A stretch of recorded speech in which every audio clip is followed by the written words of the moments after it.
संत रामपाल जी महाराज एक ऐसे महान संत जिन्होंने अपनी सतभक्ति, तत्व ज्ञान, करुणा और सेवा के बल पर समाज में नई मिसाल कायम की है। संत रामपाल जी महाराज की अगुवाई में उनके सभी सतलोक आश्रमों से समाज कल्याण के अद्भुत कार्यों ने समाज को सुनहरे भविष्य की एक नई उम्मीद दिखाई है। संत रामपाल जी महाराज से नाम दीक्षा लेने के बाद लाखों लोगों की लाइलाज बीमारियां जैसे कैंसर, एड्स आदि ठीक हुई। संत जी के ज्ञान से प्रेरित होकर उनके अनुयायियों ने लाखों यूनिट रक्तदान किया। संत जी ने लाखों बहन बेटियों का दहेज मुक्त विवाह करवाया।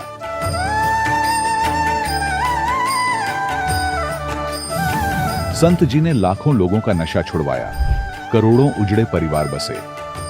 संत जी के आश्रमों में समागम के दौरान निःशुल्क नेत्र चिकित्सा, दंत चिकित्सा प्रदान की जाती है।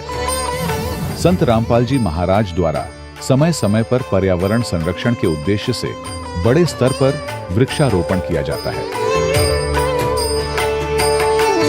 संत जी ने जरूरतमंदों को तत्काल राहत पहुंचाने के लिए एम्बुलेंस सेवा शुरू की। संत जी अपने अनुयायियों को देहदान के लिए प्रेरित करते हैं, जिससे मानवता की सेवा और चिकित्सा क्षेत्र में सुधार हो सके। संत रामपाल जी महाराज के सभी आश्रमों में हर रोज निःशुल्क भंडारा आयोजित किया जाता है, जहां हर वर्ग, हर जाति और हर धर्म के लोग एक साथ बैठकर भोजन करते हैं।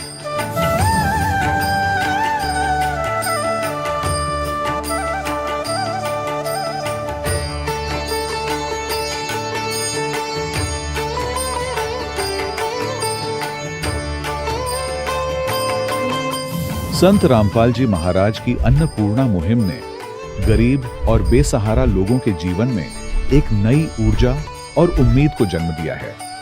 घर घर खाद्य सामग्री और जरूरी मदद पहुंचाकर संत रामपाल जी महाराज ने लोगों को दुख और मजबूरी से लड़ने की ताकत प्रदान की है।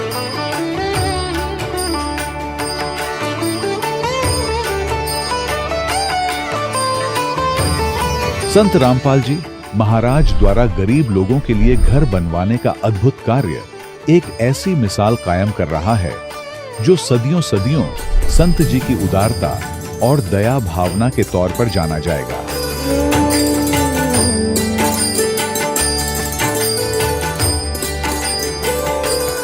संत रामपाल जी महाराज के आश्रम में हजारों बुजुर्गों को सम्मान और प्यार के साथ जीवन जीने का अवसर मिलता है। उनके खाने, रहने और स्वास्थ्य की पूरी जिम्मेदारी संत रामपाल जी महाराज उठाते हैं। अनाथ बच्चों के लिए संत रामपाल जी महाराज के सभी आश्रम किसी वरदान से कम नहीं। यहाँ उन्हें शिक्षा, संस्कार और भविष्य के लिए बेहतर अवसर प्रदान किए जाते हैं। चाहे बाढ़ हो, भूकंप या महामारी, संत रामपाल जी महाराज और उनके अनुयायी हमेशा ही जरूरतमंदों के लिए सबसे आगे खड़े रहते हैं। कोविड महामारी के दौरान संत रामपाल जी महाराज के आश्रमों से करोड़ों लोगों के लिए भोजन, दवाइयां और जीवन रक्षक सामग्रियां उपलब्ध कराई गई। चाहे गरीब की मदद हो या किसी शोषित और पीड़ित वर्ग के हक और सम्मान की लड़ाई, संत रामपाल जी महाराज ने हमेशा ही उनकी दबी आवाज को सरकारों तक पहुंचाया है और उन्हें उचित न्याय दिलवाने में अहम भूमिका अदा की है। समाज में आध्यात्मिक और सामाजिक मूल्यों के प्रति जागरूकता लाने में संत रामपाल जी महाराज हर कदम पर मानवता के सच्चे सेवक साबित हुए हैं। संत रामपाल जी महाराज का जीवन हमें सिखाता है कि सच्ची सेवा वही है जो निस्वार्थ भाव से की जाए। आइए हम भी इस महान सेवा के कार्य में इस महान संत से जुड़ें और संत रामपाल जी महाराज से नाम दीक्षा लेकर अपने जीवन को धन्य बनाएं।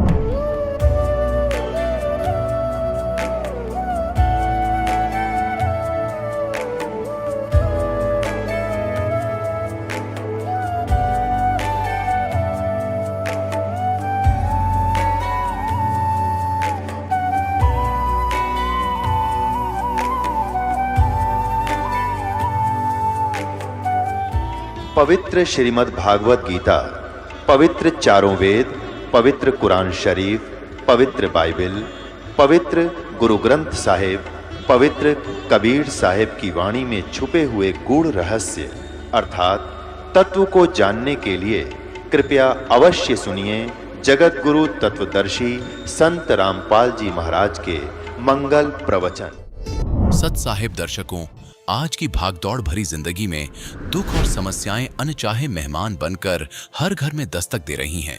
खासकर लाइलाज बीमारियां जैसे HIV, एड्स मानवता को एक गहरे संकट में डाल रही हैं। मानव इस अदृश्य दुश्मन के सामने मजबूर है। इसके साथ ही नशे और बुरी लतों ने स्थिति को और भी जटिल बना दिया है। ऐसे ही कठिन समय का सामना कर रहे थे ग्वालियर मध्य प्रदेश के रहने वाले भान सिंह जी। इनके बेटे को लाइलाज बीमारी HIV, एड्स और TB थी। ये स्वयं भी मांस मदिरा का सेवन करते थे, परंतु उसे छोड़ नहीं पा रहे थे। एक दिन उन्होंने विश्व के सबसे बड़े समाज सुधारक जगत गुरु तत्वदर्शी संत रामपाल जी महाराज का सत्संग सुना और संकल्प लिया कि यदि मेरे व्यसन छूट गए तो संत जी से नाम दीक्षा ले लूंगा। और आखिर में हुआ भी वही। आप भी हैरान हो जाएंगे कि भान सिंह जी के व्यसन छूट गए और नाम दीक्षा लेने के उपरांत इनका जीवन सुख शांति से भर गया। इनके छोटे बेटे की लाइलाज बीमारियां HIV, एड्स और TB ठीक हुई। भान सिंह जी को संत जी की कृपा से और भी अद्वितीय लाभ प्राप्त हुए हैं। सुनिए इनके जीवन परिवर्तन की सच्ची कहानी उन्हीं की जुबानी। नमस्कार सर। नमस्कार सर। सर क्या नाम है आपका? मेरा नाम भानदास है जी। पिता का नाम श्री ग्यासी राम है। गांव पैरा है, जिला ग्वालियर है। सर संत रामपाल जी महाराज से नाम दीक्षा आपने कब ली? सन 13 में दिसंबर के महीने में ली थी सर। संत रामपाल जी महाराज से नाम दीक्षा लेने से पहले आप कोई भक्ति साधना भी करते थे? जो हिंदू धर्म में सभी देवताओं को मानते थे, देवियों को मानते थे। मैं विशेषकर देवी का ज़्यादा उपासक रहा हूँ। हमेशा उनकी पूजा करता था, उनका नाम लेता था। और गुरु तो मैंने किया नहीं था, लेकिन देखा देखी से हम भक्ति करते थे। तो जो देवी की पूजा आप करते थे उनसे आपको क्या लाभ हुए? कोई लाभ नहीं हुआ सर। हम करते रहे और दिखावा करते रहे, उसमें कुछ नहीं फ़ायदा हुआ। जबकि मैं 13 में, वैसे मैं 5 साल से देवी की स्थापना करता था 9 देवियों में। और पूरा गांव हमारा मेरे साथ रहता था, मैं सबसे आगे रहता था, पूरी व्यवस्था मेरे द्वारा होती थी। लेकिन मैं ऐसे बीमार हो गया उसमें 9 देवियों में ही। तो मैं पहले ये व्यसन बहुत करता था, दारू मीठ, मतलब कोई मेहमान नहीं था जिसको मैं नहीं करता था। लेकिन मैंने परम संत सतगुरु रामपाल जी महाराज का सत्संग TV पर सुना था। तो उसमें ये व्यसन छोड़ने को कहा था। जानता तो मैं भी था कि ये खराब चीज़ें, लेकिन छूटती नहीं थी, आदत पड़ी हुई थी। तो मैंने अर्जी लगाई, मैंने प्रवचन सुने, इनका सत्य ज्ञान दिखा मुझे। तो मैंने सोचा अगर मेरे ये व्यसन छूट जाएं तो मैं आपकी शरण में आ जाऊंगा, आपसे नाम दीक्षा लेकर के साधना करूंगा। ऐसा ही हुआ। परमात्मा की रजा हुई संत रामपाल जी महाराज की। और मेरे व्यसन धीरे धीरे उस बीमारी में, 9 देवियों में जो बीमार हुआ, मैं 15 दिन बीमार रहा। उसी बीमारी में मैं झांकी का काम करता रहा 9 देवियों में। और मेरी जो है इच्छा बीमारी के कारण जो व्यसनों से दूर हो गई, तो मैंने वे सारी छोड़ दी। तो बाद में मेरी इच्छा नहीं हुई। मैंने सोचा हो सकता है हमारे सतगुरु रामपाल जी महाराज ने ये मुझे लीला दिखाई है। और मैं तुरंत आकर के संत रामपाल जी महाराज से मैंने नाम ले लिया और मैं जब इसे साधना कर रहा हूँ। सर संत रामपाल जी महाराज से नाम दीक्षा लेने के बाद क्या आपको कोई लाभ प्राप्त हुए? बहुत लाभ हुए हैं। सब कहाँ तक सुनाऊँ मैं? 1-2 बड़ी घटनाएं हैं, उनको मैं सुनाऊँ। कि मैंने नाम लिया तो घर की मेरी आर्थिक स्थिति बहुत ख़राब थी। तो सत्संग में मैं सुना करता था भक्तों की में कि परम संत रामपाल जी महाराज सब कुछ देते हैं। तो मैंने भी ऐसी अर्जी लगाई, हे गुरुजी मेरे पास पैसे तो है नहीं है, मुझे इस महीने की गैर हाजिरी हो जाएगी, मुझे सतनाम नहीं मिल पाएगा। तो एक दिन मैं अपनी पूजा के स्थान को, अलमारी को मैं साफ कर रहा था। परमात्मा की सतगुरु रामपाल जी महाराज की मैंने तस्वीर जैसे ही उठाई, उसके नीचे 1000 रुपये मुझे मिले। मैं आत्मा से कह रहा हूँ सर, मैंने कहा गुरुजी ने मुझे बुला लिया, अब मैं ज़रूर जाऊँगा। मैं अपनी हाजिरी लगाई, वहाँ जा कर के 4थे महीने में मुझे सतनाम मिल गया। फिर मेरा बड़ा लड़का जो है गलत संगत में पड़ गया था। मैं उसको डांट नहीं पा रहा था क्योंकि मैं भी इस्तेमाल करता था बुरी चीज़ों का, व्यसनों का, तो उसको भी नहीं रोक पाया। तो फिर जब मैंने नाम ले लिया तो मैंने अर्जी फिर लगाई सतगुरु को। वहाँ जाकर मैंने निवेदन किया कि हे महाराज, मेरे बड़े लड़कों को भी अपनी शरण में ले लो, वो बहुत बुरी तरह बिगड़ रहा है और दारू मीट में ज़्यादा रंग रहा, गांजा भी पी लेता। न जाने मैं उसको मना करता तो वो मानता नहीं था, लेकिन न जाने क्या रजा हुई कि उन्होंने जो है उस पर रजा करी और मुझे बगैर बताए, बगैर पैसे मांगे, बड़ा लड़का है मेरा, तो वो बगैर बताए वो चला गया। वहाँ जा कर के उसने नाम लिया। मैं घर पर इधर उधर ढूंढता रहा, 2 दिन नहीं मिला। मैंने उसकी संगत लड़कों से पूछा, उनने भी नहीं बताया, उनसे भी बोल के नहीं गया। एक लड़के ने बताया कि वो कि मैं नाम लेने जाऊँगा, तो मैंने कि हो सकता है चला गया हो। जैसे ही बड़ा लड़का नाम लेकर के बगैर पैसों के चला गया, सतगुरु रामपाल जी महाराज से उसने नाम दीक्षा ली, सब नियम पढ़े और लौट कर आया। मैंने पूछा कहाँ गया था, तो बोले मैं गया था गुरुजी के पास, नाम लेकर आया हूँ। मैंने कि हो नहीं सकता, तूने मानता ही नहीं था पहले। तो बोले देखो जी, तो उन्होंने पुस्तक बताई, जो वहाँ नित्य नियम की पुस्तक मिलती है, फ़ोटो बताई गुरु महाराज की, ऐसे सब कुछ मैंने देखा। तो मैंने कि बहुत बढ़िया, परमात्मा की पूरी रजा हो गई।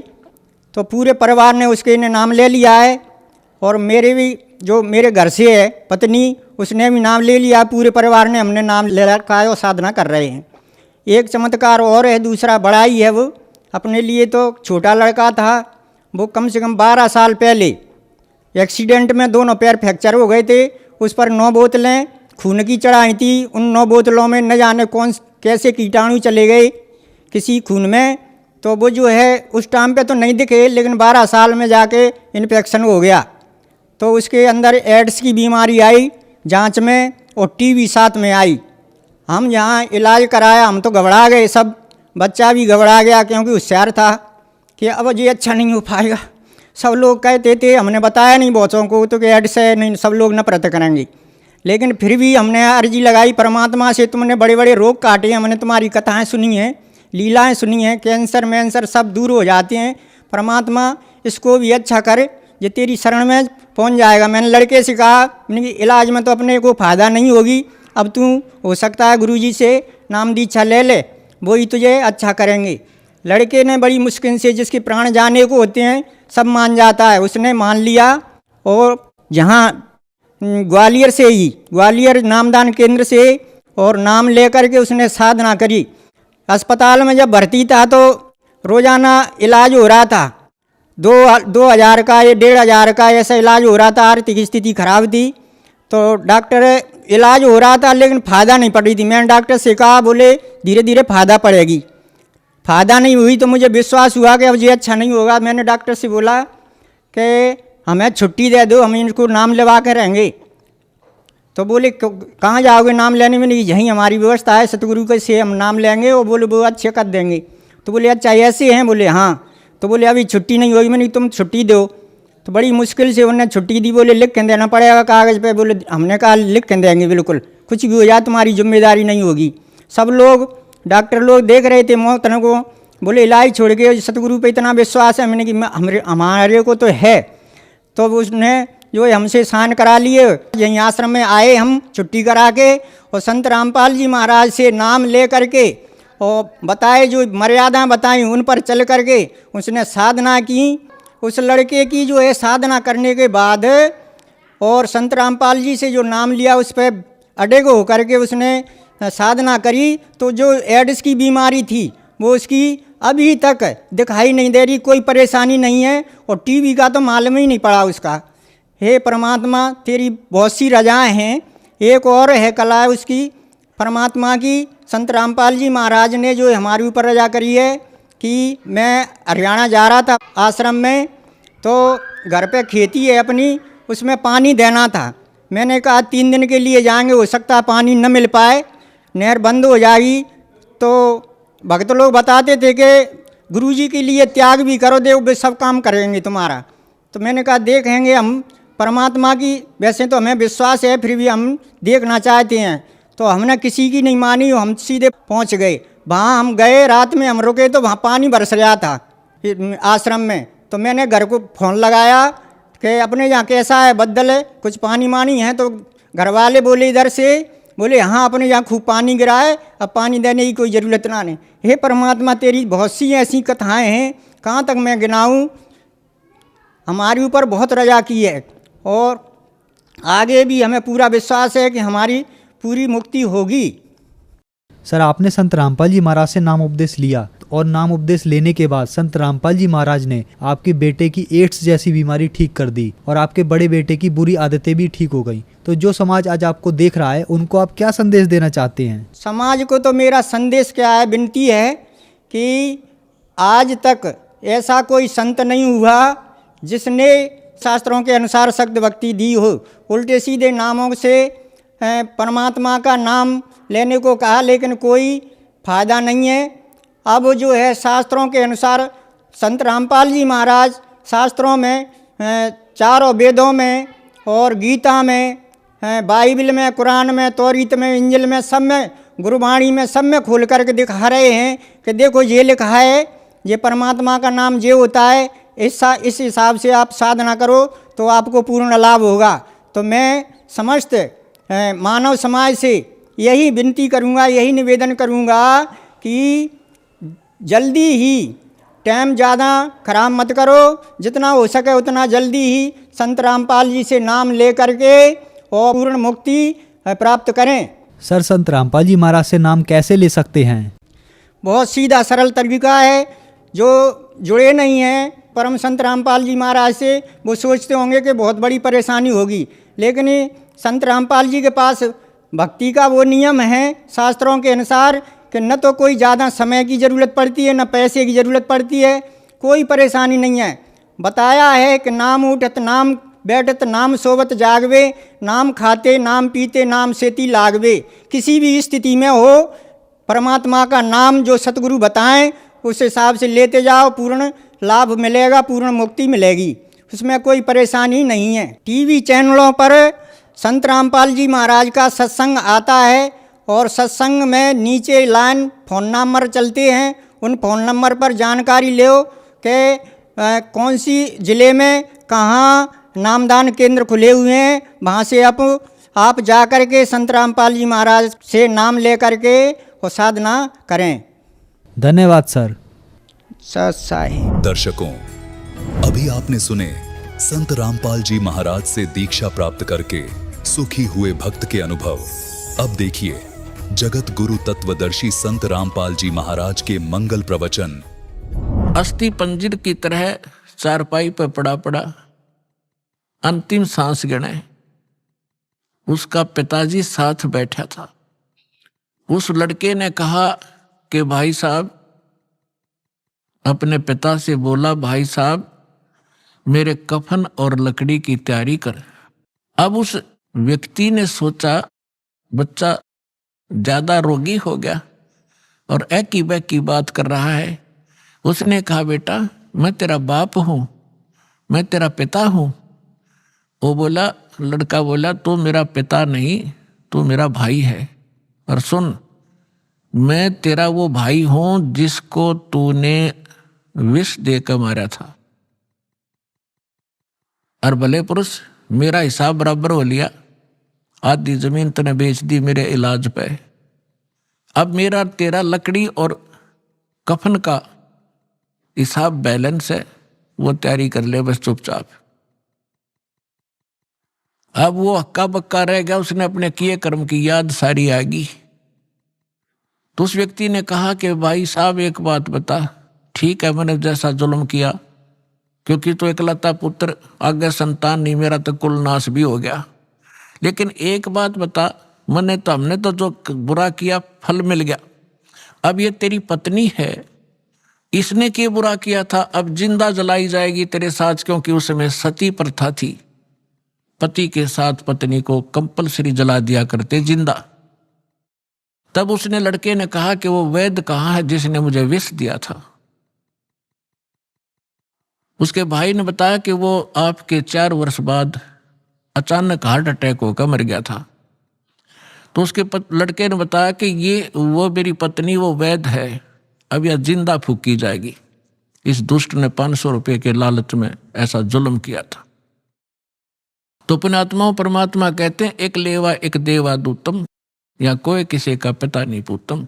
ऋण संबंध जुड़ा एक ठाठा, अंत में सब 12 बाट। अब जो प्रसंग चल रहा था कि जिनके संतान नहीं है वो उनका बैलेंस खत्म हो गया है, किसी के साथ संस्कार उलझ नहीं रहा, उलझेड़ा नहीं रहा उनका। और हमारे समाज में ऐसे ये लोक वेद दंत कथा ऐसी बना रखी है कि जिसका संतान नहीं उसका के जीना, उसकी शकल भी ना देखो। अपने आत्मा जो बहन और जो भाई जिसका संतान का संयोग नहीं है, यानी वो कति क्लियर है, उनका कोई एक दूसरे से लोन नहीं है। अब लोन नहीं है तो जानबूझ कर भगवान भी लोन फंसावे नहीं उनका, वो आपको हर पहलू पर ज्ञान देंगे। लेकिन अब जिस विषय पर चल रहा है यही बताएंगे। अब जैसे क्या होता है, इंसान तो कुछ दिनों के बाद संतोष कर लेता है कि भाई चलो भगवान ने जैसा संस्कार दिया हमारे भाग्य में ना होगा। लेकिन बहन उसकी पत्नी को संतोष नहीं होता। अगर होता है तो अड़ोसी पड़ोस के रिश्तेदार की माताएं बहनें आकर उसको जीर्ण नहीं देती, कोई ना कोई आकर आटपकेगी, आवेगी मनमाने कोई उधारा सामान मांगने और चर्चा चलावेगी नो कि बहू का कोई बालक नहीं हुआ, ये भगवान एक जातक तो चाहिए था, बता के जीना बिना संतान के क्यों कर टाइम पास करे। तो वो ना चाहते हुए बेचारी दुखी हो जाती है उनके आपस की वार्ता सुन के, तो उसको प्रबल प्रेरणा हो जाती है चाहे हुक एंड क्रुक किसी प्रकार भी बालक हो। और बालक संस्कार में है नहीं तो उसकी अंत में तड़फ उस माई की जिसके बालक नहीं होते, इससे वियोग में मर जाती है। भगवान एक मेरा संतान होती तो संसार समाज में भी सुखी होती, औरों की तरह मेरा भी इज्जत होती, वो मर जाती है। इस काल ने ऐसा जुल्म कर रखा है हमारे साथ। अब कहते हैं जिस भी इच्छा को लेकर मरता है ये काल फिर उसकी बिरान माटी करता है। उस बहन को अगले जन्म में वो कुतिया बनावेगा और फिर न्यू कहेगा ले तू नरी संतान जाम ले, 8 कट्ठे पैदा कर ले, अब छक ले पैदा कर करके क्यों दुखी हो रही थी। अब परमात्मा कहता है इस झंझट से पीछा छुटवा लो। अगर आप समाज को देखकर चलोगे भक्ति मार्ग पर नहीं चल सकते। हमने परमात्मा पाना है, सतलोक जाना है, तो जैसे भगवान रखे ऐसे ही रहना। अब थोड़ा सा यहाँ प्रसंग और बताना पड़ेगा क्योंकि प्रथम बार जो भक्त आते हैं जिनका संतान नहीं है उनको कुछ संतोष तो इस उदाहरण से होगा, लेकिन वो चिंता ना करें। यदि आपने यो उलझेड़ा करवाना है तो वो भी कर देंगे भगवान, क्योंकि आप शरण में रहना उनको मालूम है कि शरण में रहेंगे तो वो उस संस्कार को जो मालिक जोड़ेगा वो फिर अपने ही हिसाब से उनको पार भी कर देगा। जैसे अभी दास ने कहा था कि परमात्मा की शरण में जब आ जाते हैं भगवान फिर कहता है कि तुम मेरे अनुसार चलते रहना, फिर मैंने देखना तुमको कैसे पार करना। जैसे सुदर्शन जी की इच्छा बन गई कि मेरे माता पिता पार हो जब बात बने। अब हालांकि उनका कोई संस्कार नहीं था, वो चले गए थे, कोई कुतरू बन रहे थे कि गधा बन रहे थे। परमात्मा ने वो भी स्वीकार किया, बेटा तुझे पार करने के लिए मैं यह भी तेरी समस्या हल करूंगा। तो इसीलिए जिनका संतान नहीं है पर जब घड़िए पहले तो कोशिश करेगा भगवान कि ना फंसे इस अड़ंगे में और नहीं मानेंगे तो फिर वह भी समस्या आपकी संतान वाली भी यहाँ खूब हल होगी। थोड़ा सा उदाहरण दे दूं। एक बहन, वैसे तो बहुत से ऐसे उदाहरण है यहाँ पे जिनके 10-10, 15-15, 20-20 वर्ष तक विवाह हुए को हो गए थे, संतान नहीं थी। अब यहाँ सत्संग सुनकर जाते हैं तो उनका मन शांत हो जाता है कि ना हमने संतान चाहिए नहीं। और वहाँ जाओ संसार में वह जान दे इंजेक्शन ला दें, अब वो फिर बेचैन हो जा बहन, तो फिर आते डिमांड वो ही करे। बहुत बार समझाया उनको, लेकिन आखिर में परमात्मा ने उनको फिर वो अगे दिल टूटेगा कि तो और जा फंसेंगे किसी नालायक आदमी का, बालक तो होने नहीं उनसे और वो भक्ति और बर्बाद हो जाएगी इनकी। तो उनको एक बहन ने कभी तो असंतोष कर ले, फिर घर वाले जाकर फिर न्यों के बता कोई जीना है, बालक नहीं, इतने दिन हो गए नाम ले रखा, फलाना काम काहे का तू गुण गाती फिरती है। तो परमात्मा ने उसके सुन दी, 2 लड़की गर्भ में 2 बच्चे हो गए एक कब्र में। और वो ये कहा करती कि भगवान चाहे मेरे लड़की हो जाए, समाज का मुंह बंद हो जाए, मुझे लड़के की जरूरत नहीं, 2 दी इकट्ठी है। अब आप फुली नहीं समाओ, सारा अड़ोस पड़ोस भी नहीं बोले थारे गुरु जी तो वे पूरे हैं। 1 साल के बाद 2 और गर्भ में चेक करा ली, बोला 2 लड़की और है। अब वह चिंतित हुई, मैं खाई बोल रहा मत, ले जो मालिक तुझे दे रहा है, अब मत बिरड़ावे। तो पुण्यात्मा परमात्मा जो चाहे सो कर दे। देखो पुण्यात्मा हर पहलू पर ज्ञान दिया जाता है। एक बहन और उसकी सास ने नाम लिया, सास का दृढ़ विश्वास था, वह बहन बेटी बालक थी, उसके एक लड़की थी, उसके बाद गर्भ नहीं रहा था, खराब हो जाता। और भी काफी तरह जगह पर वो घूमे फिरे, फिर उनको पता चला तो यहाँ दीक्षा ली। जींद जब सत्संग किया करता था दास, तो परमात्मा ने दया की, उनका गर्भ रहा लड़की के, और जो जिस समय में पहले गिरता था उससे आगे बढ़ गया, तो 2 महीने और निकल गए। तो उनकी खुशी का ठिकाना नहीं रहा। उन्होंने क्या किया, जब हमारी थोड़ी सी संगत थी, ज्यादा नहीं थी, थोड़ी संगत थी, तो किसी दूसरे उनके पड़ोस में एक और भक्त था, उसने प्रार्थना की कि आज गुरुजी हमारे यहाँ भोजन करने की दया करो। हमने कहा ठीक है बेटा बना लो। हम 5-7 भगत मेरे साथ उनके खाना खाने गए शाम को। उधर से वो भी आगे पड़ोसी थे उनकी मदद कराने के लिए, भोजन बनवाने के लिए। हमें नहीं पता वहाँ क्या घटना घटी। हम खाना खाकर आ गए। वापस आने के बाद सुबह रात को फोन आया उसकी सास का कि गुरुजी से कहियो मेरी पुत्र वधू का गर्भपात हो गया और बहुत बुरी तरह रो रही है। और वहीं हो गया जब आपकी सेवा कर रहे थे, उन्हीं के दूसरे के घर में। सारे बाथरूम में ब्लड हो गया। वो तो रो रो के सारी रात उसने तो आंखें सुजा ली। मैंने उसको फोन बताया, माँ बेटी यहाँ आ, तेरी सास ने उसको कहा यहाँ भेजो। उसकी सास आ गई। उसको समझाया बेटा भगवान जो करे वो गलत नहीं करता। वो बोले जी मन ने तो विश्वास है पर वह बालक ना मानती। ठीक है वह कोई बात नहीं, जो हो गया सो हो गई। क्या बात, परमात्मा जो करता सही करता है। अब अगला दिन फिर ऐसे उसका रोते रोते गुजर गया। उसकी सास ने फिर प्रार्थना कीजिए आज कल हमारे भोजन करने आओ। हम चले गए। वह लड़की बुरी तरह रोए। मैं बोला बेटा परमात्मा जो करता सही करता है, विश्वास कर। ये कोई बड़ी बात है और दे देगा, साल भर में तने शांति रख। पर वह नहीं मान रही थी, दुखी थी। कोई बात, हम आगे खाना खुना खा कर चल भाई ठीक है। जो हम ज्ञान दे सकते हैं परमात्मा का हम उतना ही दे सकते हैं, बाकी बालक का नहीं समझ में आती। फिर क्या हुआ, उसकी सास ने सोचा भाई गर्भपात हो गया और इसमें कोई कतरा ना रह जा गर्भदानी बच्चा दानी में, फिर दिक्कत कर दे। अल्लाह दिखा कर आती हूँ डॉक्टरनी को। अगले दिन वो एक पड़ोस में अच्छी प्रसिद्ध डॉक्टरनी थी, उसके पास गए।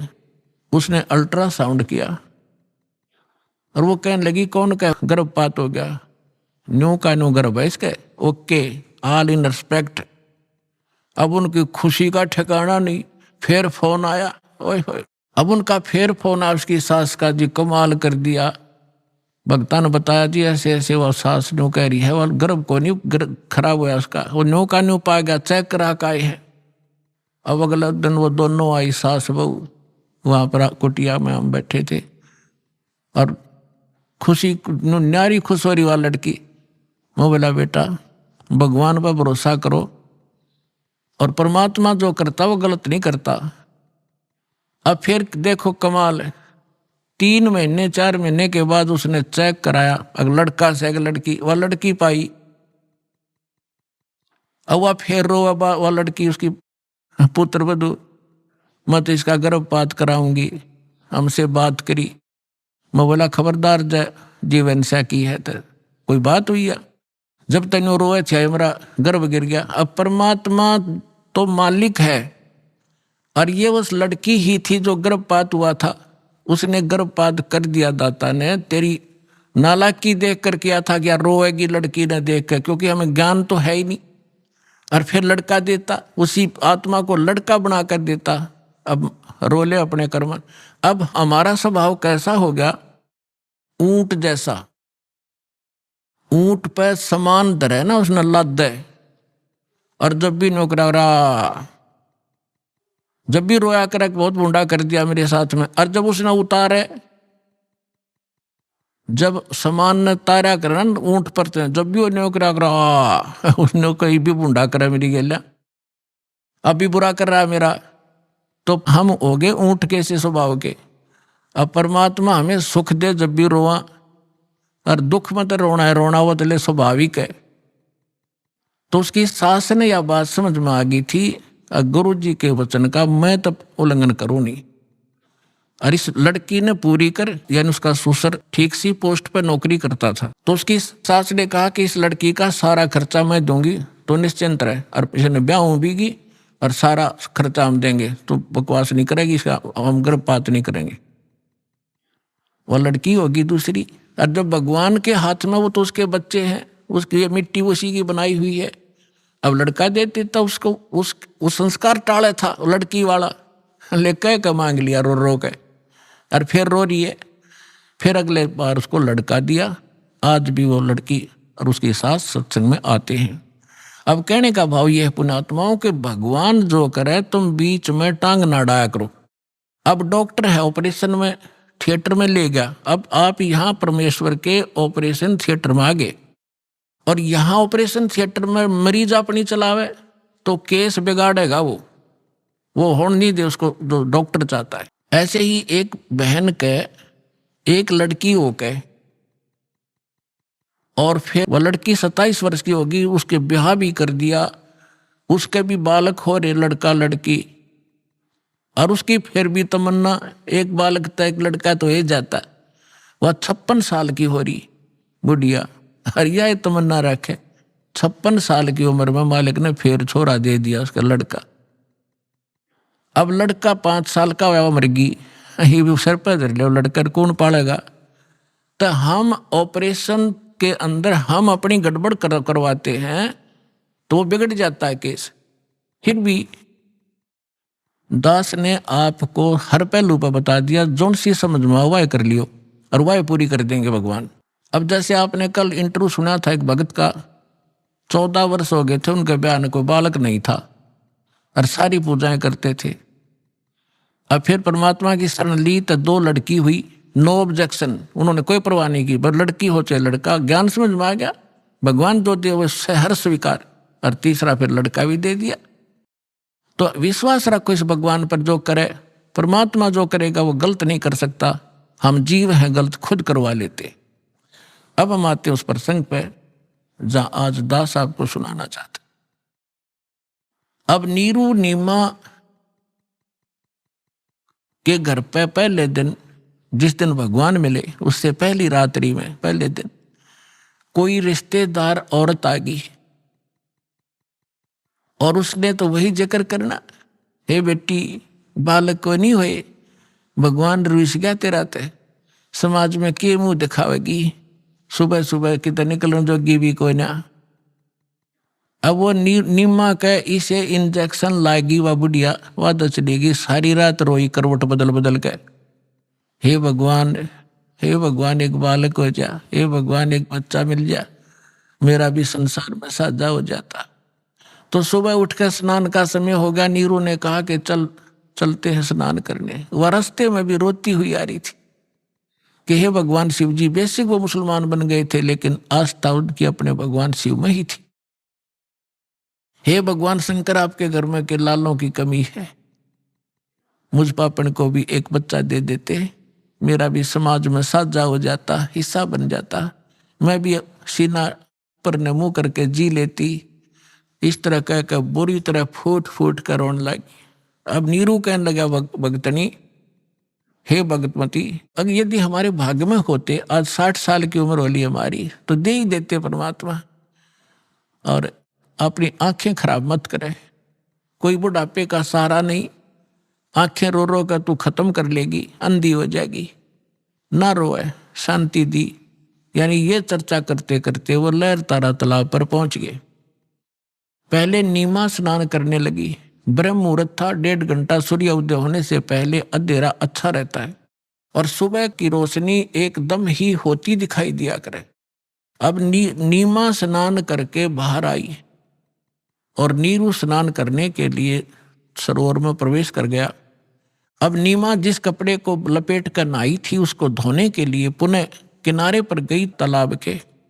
तब तक रोशनी सी होगी थी, दूर तक का थोड़ा थोड़ा दिखाई देने लग गया था। अब नीमा ने क्या देखा कि एक कमल के फूल के ऊपर कोई वस्तु हिल रही है, जैसे परमात्मा पैर हिला रहे थे कमल के फूल पर विराजमान होकर के नवजात शिशु के रूप में। तो उधर से नीमा ने देखा कि ये क्या चीज हल रही है। उसने सोचा कोई सर्प ना हो और मेरे पति न डस ले, और ध्यान से देखा तो क्या देखा, कमल के फूल पर एक बालक विराजमान है।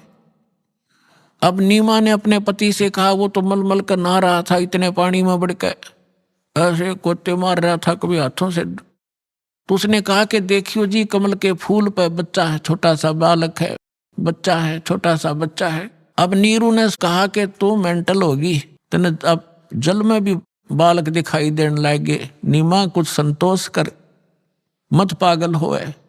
तो उसने कहा कि देख सचमुच ये बालक, देखो बालक देखिए रहा। अब उसने वो एक विशेष कसक देखी, उसका जिधर संकेत कर रही थी कमल के फूल पर एक नवजात शिशु बालक लेटा हुआ। ओए होए, बोलो सतगुरुदेव।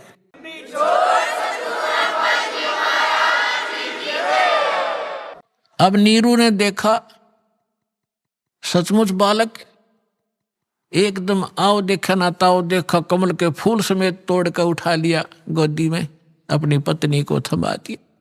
बोलो सतगुरुदेव बंदी छोड़ कबीर साहेब की जय हो।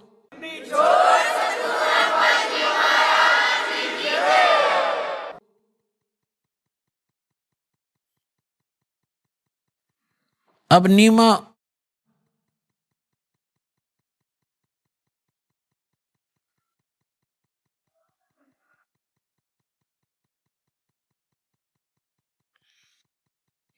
जिस परमात्मा के लिए ऋषियों ने शरीर गाल दिए और जिस परमात्मा की एक झलक देखने के लिए हम युगों से तड़फ रहे हैं, उसके गुणों से हम परिचित हैं, वो कितना सुखदाई है। और वो भगवान और जिस माई के सीने से लगा हो,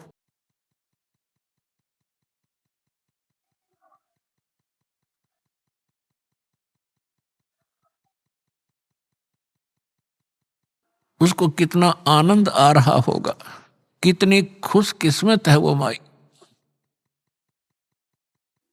अब उधर से नीमा अपने भगवान शंकर का 100 शुक्र मना रही है।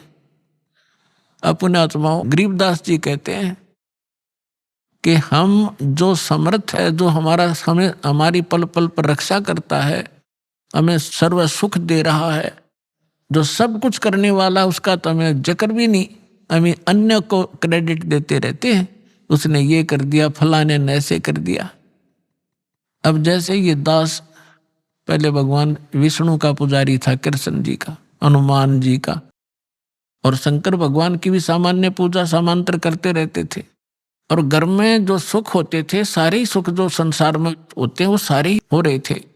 विवाह हुआ, जैसे पढ़ा, जेई की नौकरी मिल गई, विवाह हुआ, 2 लड़के 2 लड़की होगी, सारे सुख होंगे, नौकरी मिल गई। तो इस तरह ये सुख जो हो रहे थे, हमने क्या करते, भगवान विष्णु ने, भगवान कृष्ण जी ने, हनुमान जी ने और बाबा श्याम जी ने, इनको क्रेडिट दिया करते कि इनने ये सुख दे दिया। अब ये तो ये सुख दे ही नहीं सकते, भी इनके इतिहास से पता चला। ये तो हमारा संस्कार ही, हमारा प्रारब्ध ही, हमारी किस्मत ही फल फूल रही थी और दे रहा था, क्योंकि हमने कभी शास्त्र अनुकूल किए हुई शुभ साधनाएं थी, वो ही उन्हीं से संस्कार बनते हैं। तो यहाँ परमात्मा गोदी में और शंकर भगवान को क्रेडिट दे रही, उसके गुण गावे। अब यहाँ गरीबदास जी कहते हैं, जगत का पेखना पेखा, धनी का नाम न लेखा। एक दूसरे ने उसने न्यू कर दिया, फलाने ने न्यू कर दिया, और जो कर रहा है कहते उसका जिक्र भी नहीं। जगत का पेखना पेखा, धनी का नाम ना लेखा। अब उधर से क्या हुआ कि नीरू भी स्नान करके बाहर आ गया और वह पाकर परमात्मा, क्योंकि अपनात्मा ऐसी का स्वभाव है, वो वातानुकूल ही बना देगा जिससे वो शरीर बिल्कुल अच्छा महसूस करता है। तो परमात्मा का स्वभाव है जो उसके सीने के लगे हुए थे, कभी बच्चे की तरह सीने से लगा रही थी, कभी प्यार कर रही थी, मुंह चूमे थी उसका, और सौ शुक्र मनावे थी। तो उसने कितनी खुशी हो रही थी, एकदम अट्रैक्ट होगी वह। नीरू आया बाहर तो उसने विचार लगाया कि पहले तो मुसलमान बना दिए, हिंदुओं से हमारा कोई लिंक नहीं, मुसलमानों से इतना मित्रता नहीं। अगर इस लड़के को, बच्चे को लेकर हम घर जाएंगे तो गांव के, नगर के लोग हमारे जूते मारेंगे और पूछेंगे किसके लाए उठा के तुम बेईमानो, और बताओ उसको वापस दे के आएंगे। यदि हम कहेंगे लहर तारा तालाब में और कमल के फूल पर पाया, किससे का नहीं जच्चा कि कमल पर फूल पर बालक क्यों कर रुक जा। सारी अनहोनी उसने सारा प्लस माइनस कर दिया, और हमें लड़का भी खोस लेंगे, छीन लेंगे, पीटे भी गिर, घर से गांव से भी निकाल लेंगे, कई सजा मिलेंगी इकट्ठिए। तो उसने अपनी पत्नी से इसी दृष्टिकोण को समझा करके कहा कि इस बच्चे ने यही रख दे, हमारी इस में खैर है। लेकिन नीमा ने फाइनल फैसला कर दिया कि मैं मर सकती हूँ, ना जाने इस बालक ने मेरे ऊपर के जादू कर दिया, मैं इससे एक पल भी दूर नहीं हो सकती, मेरे प्राण जा सकते, मैं नगर भी छोड़ दूंगी इस बच्चे के साथ, मैं छोड़ूंगी नहीं। अब नीरू ने सोचा या तान दी होगी बच्चा पाके, समाज देखती नहीं, कल ने क्या हो जाएगा भविष्य में उसका विचार रहा नहीं। कहाँ इस लड़के ने पालेंगे जब घर से बेघर हो जाएंगे। तो उसने पहले अपने पूरे जीवन में अपनी पत्नी की तरफ थप्पड़ मारने के लिए हाथ किया था कि मैंने तेरे को घना लड़ा दिया, तेरा संतान नहीं थी, मैं तेरी सारी बात मानता रहा कि कहीं इसको दुख ना हो, भाई बच्चा होता तो आज पिता को कह के कुछ और मेरी सुविधा करवा देता, इसलिए मैं तेरे को तेरी सारी बात मानता रहा, आज तो अनाड़ी होगी है, एक भी नहीं मानती मेरी, रख दे इस बालक ने यहीं पर, ना तेरा थप्पड़ मारूंगा। जो ही उसने हाथ उठाया, नवजात शिशु रूप में परमात्मा बोले, नीरू मुझे घर ले चलो, तुम पर कोई आपत्ति नहीं आएगी। अब उसने सोचा, छोटा सा बालक बोला, उसने सोचा कोई भूत है, क्या प्रेत है, या कोई देवता फरिश्ता इसमें बोल रहा है, डर गया, चुपचाप आगे आगे चल पड़ा, बच्चा घर में आ गया। अपनात्मा जब 25 दिन का हो गया, लेकिन ना दूध पीवे, ना कोई अन्न खावे, ना कोई फल, और स्वस्थ ऐसा जैसे किलो दूध रोज पीता हो बालक। अब उस चिंता बन गई, निम्मा रोए रोए 2-3 दिन से लगातार रो रही थी और कह रही थी कि हे भगवान, हे शंकर भगवान, या तो युद्ध देना नहीं था, हे भगवान अब देकर ले रहे हो, इससे बुरा और क्या होगा हमारे साथ। ठीक है, आपके सामने हमारी कोई पार नहीं बसावेगी, लेकिन ये लड़का मर गया तो आपकी दासी जिंदी नहीं पावेगी, साथ मरूंगी इसका। ये फाइनल फैसला कर गया। अब परमात्मा अंतर्यामी है, जान गया बुढ़िया मरेगी, मैं तो मरो को ना, पर यह जरूर मर लेगी, चिंता चिंता में कबीर साहब ने सोची। तब परमात्मा ने शिव जी को प्रेरणा करी, शिव मंडल में, उसके लोक में, और एकदम उसको महसूस हुआ कि तुझे याद करके कौन रो रहा है। एक साधु रूप बना के शिव भगवान आ उतरे वहां पे शिव मंडल तक, और कहा, माई क्यों रो रही है। नीमा ने कहा, बाबा जी मेरे दुख में आप भी रो पड़ोगे, ना पूछो मेरे दुख ने, मुझे तड़फन जो अपने मेरे भगवान ने दिया मेरे को दुखियो। फिर भी शंकर भगवान जी ने साधु रूप में पूछा, माई कहते हैं अपना दुख किसी को बता दे कुछ हल्का हो जाता है, और मेरे सत्र का कोई समाधान होगा तो मैं भी करूंगा। रोते रोते बताया कि पहले हमारे संतान नहीं थी, 25 दिन पहले मेरे भगवान शंकर ने मेरी सुनी कमल के फूल पर एक बालक पाया। अब 25 दिन हो गए, यूं ना खाता ना कुछ पीता, यूं मरेगा बाबा जी, साथ मरूंगी। कति फाइनल फैसला था, अंतर्यामी सारी जानते थे कबीर साहब। तब शंकर भगवान ने कहा, यानी साधु रूप में, कि माई तेरा बेटा ला कहाँ पर है। अब नीमा लाई उठा के बच्चे ने, सोचा महाराज के चरणों में डाल दूं, इसके जीवन दान कर दे यू। अब जो ही उस बच्चे को, परमात्मा को शंकर भगवान के चरणों में, साधु के चरणों में डालना चाहा, न्यू पटका, वहीं से उठ गए परमात्मा, और भगवान शंकर के सिर के बराबर में 5 फुट की दूरी पे ऐसे आकाश में स्थिर हो गए, हवा में। अब शंकर भगवान ने ऐसे हाथ किया, उसकी गोदी में आ गई, और ऐसे हाथों में लेकर के परमात्मा से शंकर भगवान और परमात्मा पूर्ण ब्रह्म की। शंकर भगवान भी नहीं समझ सके ये कौन है, उसने यही सोचा कोई सिद्ध पुरुष है, क्योंकि इनकी सद्बुद्धि इतनी ही है, ये कंप्लीट गॉड नहीं है। तो उन्होंने बातें की, तब भगवान ने कहा, परमात्मा ने कहा, परमेश्वर ने शिव जी से कि महात्मा जी इनको कहो एक कुंवारी गाय लावें, और कुमार के घर से एक कोरा बर्तन लावें, और आप उस कुंवारी गाय के कमर पर हाथ आशीर्वाद दे दियो, वह दूध दिया करेगी। कहते हैं समरस जो होता है महिमा का भूखा नहीं होता। अब वचन से शंकर भगवान को आदेश दे दिया तो उसमें वह शक्ति आ गई। साधु ने कहा कि माई तेरे पति को बुला, एक कुंवारी गाय लावे, बछिया जिसको बैल ने टच ना करे हो। नीरू ऐसे ही किया, जाके गाय ले आया, और शंकर भगवान ने उसके ऊपर आशीर्वाद भरा, कमर पर हाथ मार दिया, लंबे लंबे सतन हो गए, इतनी मोटी आवड़ी होगी लेवटी, और नीचे वो बर्तन रख दिया, उभर गया, फिर बंद हो गया अपने आप। वह गाय प्रतिदिन दूध दिया करती थी और भगवान पिया करते थे। इस प्रकार परमेश्वर की परवरिश की लीला हुई। अभी आपने सुने संत रामपाल जी महाराज के मंगल प्रवचन। आइए अब सुनते हैं संत रामपाल जी महाराज से नाम दीक्षा लेकर सतभक्ति करके अद्भुत लाभ प्राप्त करने वाले अनुयायी के विचार। दर्शकों, आज भेड़ चाल में चलने वाले तो बहुत हैं, परंतु कोई बिरला ही होता है जो सच्चाई को परख कर सत्य के मार्ग पर चलता है। विशेष तौर पर आजकल के शिक्षित युवा वर्ग का ये फर्ज बनता है कि वह सत्य आध्यात्मिक मार्ग पर चले।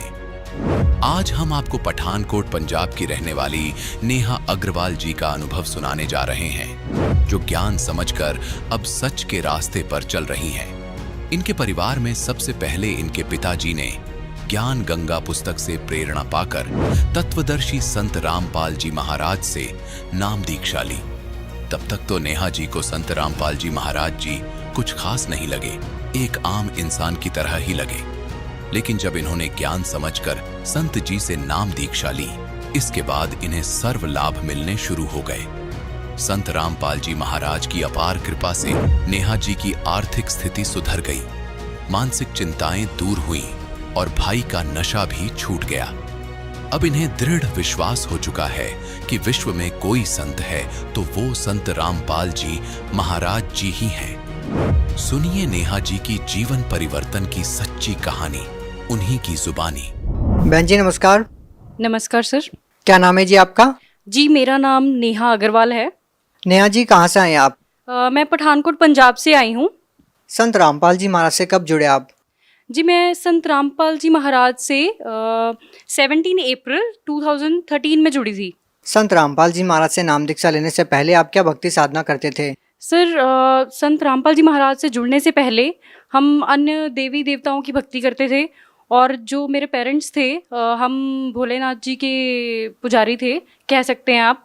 और मेरे पेरेंट्स सुबह 4 बजे उठ के मंदिर धोने जाते थे वहाँ पे, और यही हम सारी देवी देवताओं को पूजते थे, गुरुद्वारा जाते थे, और जो भी रिलीजियस प्लेसेस है हम वहाँ सब पे जाते थे। आप इतनी सारी परेशानियों से गुजर रहे थे, आपका परिवार इतने दुखों से घिरा हुआ था, तो फिर आपको संत रामपाल जी महाराज के बारे में कैसे पता चला? जी, संत रामपाल जी महाराज के बारे में मेरे फादर गए थे, कुरुक्षेत्र मेला था वहाँ पे, तो वहाँ पे उनको कुछ बच्चे सेवा कर रहे थे ज्ञान गंगा पुस्तक की, तो वहाँ से उनको ज्ञान गंगा पुस्तक मिली थी और घर ले जाके मेरे फादर ने ज्ञान गंगा पुस्तक पढ़ी और उसमें जो जो लिखा था उन्होंने ग्रंथों से मैच किया कि ये कैसे, मतलब जो भी लिखा है, पहले तो वो बड़े अमेज्ड हुए बातें पढ़ के कि लिखा क्या क्या हुआ है, जो कि हमारे ग्रंथों में लिखा है। गुरु नानक देव जी ने रहस्य बताया है कि वो परमात्मा कौन है जो उनको मिले थे, जो उनको बेई नदी पे मिले थे, और जो भी परमात्मा के बारे में ग्रंथों में वर्णन किया हुआ है वो सारा, तो मेरे फादर ने सारा कुछ मैच किया और उन्होंने नामदान ले लिया। आप भक्ति कर ही रहे थे पहले, तो फिर आपने संत रामपाल जी महाराज से नाम दीक्षा क्यों ली? सर ठीक है, हम भक्ति कर ही रहे थे पहले, और वैसे तो अकॉर्डिंग टू मी मेरा ऐसा कुछ नहीं था कि मैं कभी अपनी लाइफ में गुरु बनाऊंगी, क्योंकि मुझे ऐसा लगता था कि वो भी तो हमारे जैसे इंसान ही होते हैं, वो भी एक नॉर्मल पर्सन ही है, उनमें ऐसा क्या खास है। मुझे ऐसा लगता था कि मेरे फादर जो हैं, क्योंकि सबसे पहले मेरे फादर जुड़े थे संत रामपाल जी महाराज से, और उन्होंने नाम दीक्षा ली थी 2008 और 9 में, आई गेस उनको ज्ञान गंगा पुस्तक मिली थी, कुरुक्षेत्र मेले में वो गए थे, तो उस दौरान उन्होंने ज्ञान समझा और उन्होंने नाम दीक्षा ली। बट जब वो घर पे आते थे, हमें बताते थे, हमें कुछ नहीं पता लगता था, और मेरा इस चीज़ में बिल्कुल भी इंटरेस्ट नहीं था कि मैं ऐसे साधारण इंसान को, तो ऐसा कुछ नहीं था। नहीं, आप ऐसा क्यों मानते थे कि संत रामपाल जी महाराज साधारण इंसान हैं? आपके क्या थॉट्स थे उस टाइम पर? देखिए, मुझे ऐसा लगता था कि इंडिया में इतने सारे गुरु हैं, ठीक है, तो वैसे ही संत रामपाल जी महाराज है, वो भी एक नॉर्मल इंसान है, तो मुझे तो ऐसे ही लगता था, मुझे उनमें कुछ खास नहीं लगा, क्योंकि ना ही मैंने उनका ज्ञान कभी सुना था, ना ही मैंने उनको देखा था कभी, ना ही मैंने उनके बारे में कोई नेम सुना था, ठीक है। तो आपको संत रामपाल जी महाराज खास नहीं लगे, इसीलिए आप संत रामपाल जी महाराज को एक आम इंसान मानते थे। आपको संत रामपाल जी महाराज खास कब लगे? जी, मुझे संत रामपाल जी महाराज खास तब लगे, उसमें एक लंबी स्टोरी है, जो कि हमारा घर इतना बर्बाद हो चुका था, हमारा घर इतना बर्बाद हो चुका था कि मैं आपको बता नहीं सकती। हाँ, इट वाज 2008 कि मेरे फादर जो थे, उनके कोई फ्रेंड थे, ठीक है, वो आपस में बिजनेस डीलिंग करते थे, तो जिस दौरान क्या होता था कि हमने उनको सैलरी पे रखा हुआ था, मेरे फादर ने उनको सैलरी पे रखा हुआ था कि आप सारा हमारे ऑफिस का देखेंगे, तो ठीक है, वो काफ़ी अच्छा चलता रहा। बट एक मोमेंट ऐसा आया कि उन्होंने मेरे फादर को चीट किया, एंड उसी दौरान उन्होंने उन पे ब्लैक मैजिक किया, और उस दौरान क्या हुआ, मेरे फादर थोड़े अंडर डिप्रेशन आ गए और वो घर से चले गए, और ये सिलसिला 6 साल तक चला। ये मतलब हमने इतने दुख देखे इन 6 सालों में, इतने फाइनेंशियल क्राइसिस हमारे ऊपर आए हैं, और जो भी हमारी इन्वेस्टमेंट थी, हमारा टोटल बिजनेस लॉस हो चुका था, और इस दौरान मेरे फादर बहुत ही अंडर डिप्रेशन हो गए थे, और जो भी हमारी इन्वेस्टमेंट्स थी, हमारे पास गोल्ड था, वो भी हमने सेल आउट कर दिया, हमारे पास जो भी गाड़ियाँ वगैरह जो भी था हमारा, हम सब ग्राउंड लेवल पे आ गए थे, हम पूरी तरह से बर्बाद हो गए थे। तो जब संत रामपाल जी महाराज का मैंने नामदान लिया था, तो मैंने नामदान लिया, मेरे फादर ने ही हमें घर पे आके बताया था, पहले तो हम मानते नहीं थे। आप ये बताइए, संत रामपाल जी महाराज से नाम दीक्षा लेने वाले हर श्रद्धालु को कुछ ना कुछ लाभ जरूर होते हैं। आपका परिवार जब इतनी सारी परेशानियों से गुजर रहा था, इतनी सारी फाइनेंशियल प्रॉब्लम आपको थी, तो उन परेशानियों से आपको कैसे छुटकारा मिला? सर, जब हमने नामदान लिया और हमें नहीं पता क्या हुआ, क्या था, बस हमने सिर्फ भक्ति की, जो संत रामपाल जी महाराज ने हमें मंत्र दिए, हमने सिर्फ वो सच्चे दिल से वो मंत्र जाप किए, और हमारी मुसीबतें डे बाय डे कम होती गई। नेहा जी, क्या करते हैं आप? जी, मैंने बैचलर्स इन साइंस किया है, and currently I'm preparing for banking and other competitive exams. देखिए, आप एजुकेटेड हैं, क्या आप मानते हैं कि आज के इस आधुनिक युग में, कंप्यूटर के युग में, क्या इस ज़माने में आप विश्वास करेंगे इन बातों पे कि किसी संत के आशीर्वाद देने से या किसी संत की किताब पढ़ने से कोई बीमारी दूर हो सकती है या कोई नशा छोड़ सकता है? जी पहले तो नहीं था, पर जैसे ही संत रामपाल जी महाराज से मैंने नाम दीक्षा ली है, तब से मेरे को दृढ़ विश्वास हो गया है कि पृथ्वी पे अगर संत हैं तो वो संत रामपाल जी महाराज हैं, और अगर किसी भी प्रॉब्लम का सॉल्यूशन कोई कर सकता है तो वो संत रामपाल जी महाराज ही कर सकते हैं, और कोई नहीं कर सकता, whether it is related to your health और एनीथिंग एल्स। नेहा जी, यदि संख्या के आधार पर किसी संत की पहचान हो तो शायद हिंदुस्तान में ऐसे बहुत सारे संत हैं जिनके लाखों की संख्या में फॉलोअर्स हैं। आप संत रामपाल जी महाराज को कहाँ पाते हैं? जी नहीं, बिल्कुल भी नहीं। अगर हम कहें कि किसी के फॉलोअर्स बहुत ज़्यादा हैं और वही सही हो सकता है, ऐसा नहीं हो सकता, बिकॉज हमें राइट पाथ फॉलो करना है। हमें ये नहीं देखना है कि क्राउड कहाँ पे है, ठीक है। We don't have to follow the crowd, we have to follow the right path and which is shown by Sant Rampal जी महाराज। नेहा जी, हम देखते हैं कि बहुत सारे ऐसे संत हैं जो कहते हैं कि पाप कर्म नहीं करते, पाप कर्म तो भोगने से ही समाप्त होते हैं, जबकि संत रामपाल जी महाराज जी अपने सत्संग प्रवचनों में कहते हैं कि पाप कर्म कर सकते हैं। दो संतों की बातों में विरोधाभास क्यों है? सर देखिए, जो संत कहते हैं कि साधना से पाप कर्म नहीं कट सकते, इसका मतलब ये है कि उनके पास सच्ची भक्ति नहीं है, इसलिए उनकी थिंकिंग ऐसी है।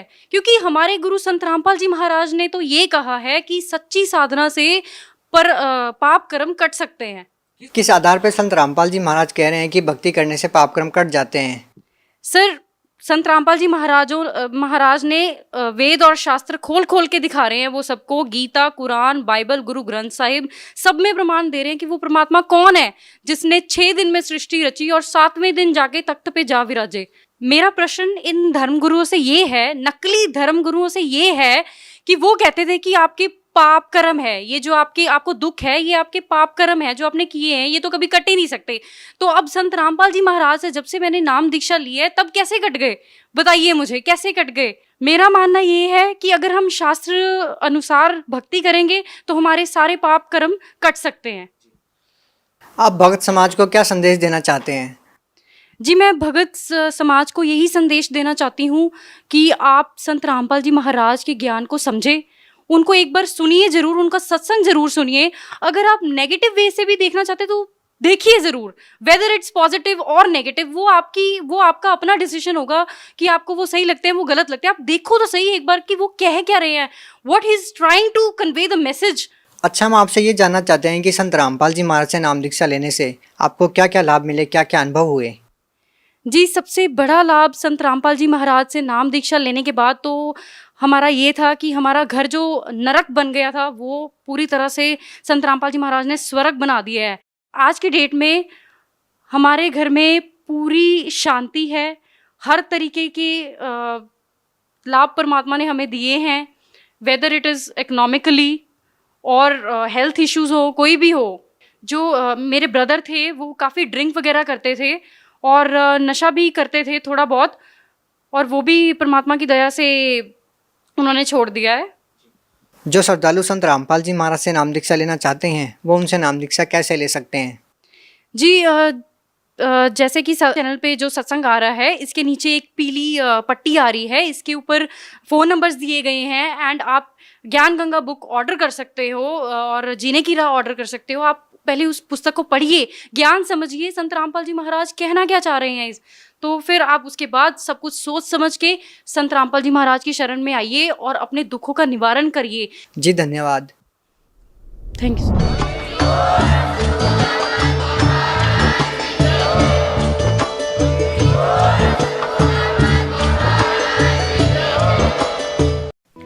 आप सुन रहे थे जगत गुरु तत्वदर्शी संत रामपाल जी महाराज के मंगल प्रवचन। अधिक जानकारी के लिए संपर्क करें।